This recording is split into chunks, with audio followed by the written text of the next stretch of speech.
Queria começar a colocar para vocês algumas coisas daquilo que foi solicitado, né? Porque hoje nós estamos aqui reunidos. Primeiro, pela graça de Deus, né? Que tudo acontece pela permissão dele. Segundo, que essa reparação, ela é uma coisa construída. No fundo, a reparação, a Sagrada Face de Jesus, é para que a gente possa meditar na paixão de nosso Senhor Jesus Cristo.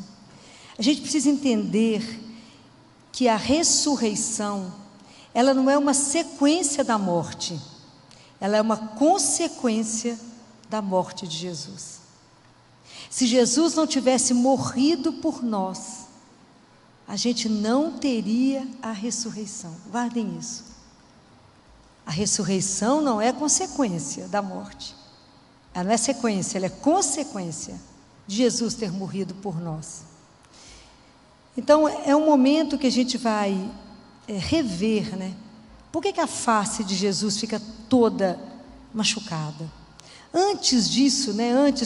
Quando Jesus está lá no Monte das Oliveiras, que ele começa o caminho dele, que ele sabe que ele vai passar, ele chama os três apóstolos, que seriam os primeiros sacerdotes dele, Pedro, Tiago e João, e ele não manda eles pregar, nem batizar, nem curar. Ele não manda esses discípulos fazerem nada. O que ele manda eles fazerem? Não só rezar, mas fazer companhia para ele. Fiquem comigo por 1 hora. Eles precisavam de ficar com Jesus e eles não conseguiram ficar. Essa é a mesma dificuldade que hoje a gente continua fazendo. A grande dificuldade que temos de adorar Jesus vivo. Temos tempo para tudo e não temos tempo para adoração ao Santíssimo. Então isso é longe, né? Isso é uma queixa de Jesus, não é só conosco leigos, não. É a queixa que ele tem com os padres e com os bispos. Que muita coisa na igreja estaria diferente se tivesse adoração ali de joelho ao Santíssimo. Presença viva e real de Deus. E aí a caminhada, né? Porque aí Pedro passa lá para o Evangelho de Lucas, que a gente acabou de ouvir, né? Quando Pedro fala com Jesus antes: não, Senhor, aonde o Senhor for eu vou. Eu faço qualquer coisa. Ele falou: Pedro, você vai me negar 3 vezes. E quando Pedro nega, é tão interessante que o Evangelho de Lucas, ele coloca uns detalhes tão interessantes, que quando Pedro, ele conta aqui, que Pedro vai se aquecer na fogueira. A criada viu Pedro sentado perto do fogo. É tão interessante isso. Isso é um detalhe para a gente pensar. Quando Pedro estava do lado de Jesus, caminhando com Jesus, ele estava do lado do fogo que aquece. Quando a gente está do lado de Jesus, a gente não sente frio, porque a gente tem o calor, né? É um fogo que nos queima sem nos destruir. Quando Pedro nega Jesus, que ele perde essa intimidade, que ele deixa e se afasta de Jesus, o Pedro vai para os foguinhos da terra, né?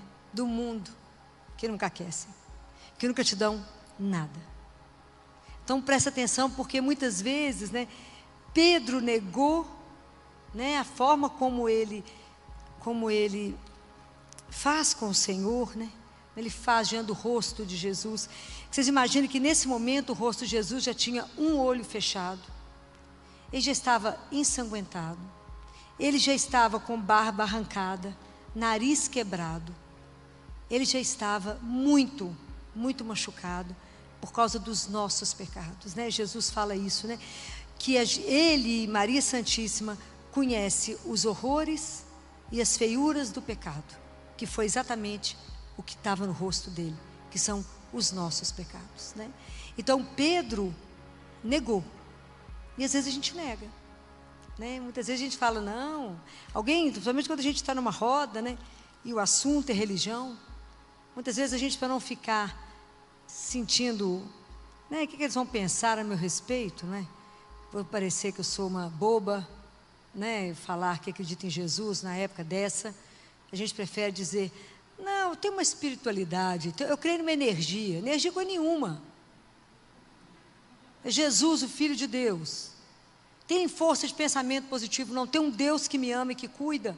A gente tem que começar a ter coragem, porque logo depois que ele nega, os guardas pegam Jesus a seguir aqui no Evangelho, cobre o rosto dele, então a face de Jesus é coberta, e eles começam a brincar com Jesus, a zombar, eles batem nele e falam com ele, adivinha, quem foi?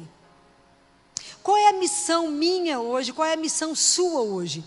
Tirar esse pano que cobriu o rosto de Jesus e revelar Jesus ao mundo. Compreendem? Essa hoje é a nossa grande missão, é mostrar que Jesus é vivo, que nós não cremos numa ideia, nós cremos numa pessoa, que tem nome e sobrenome.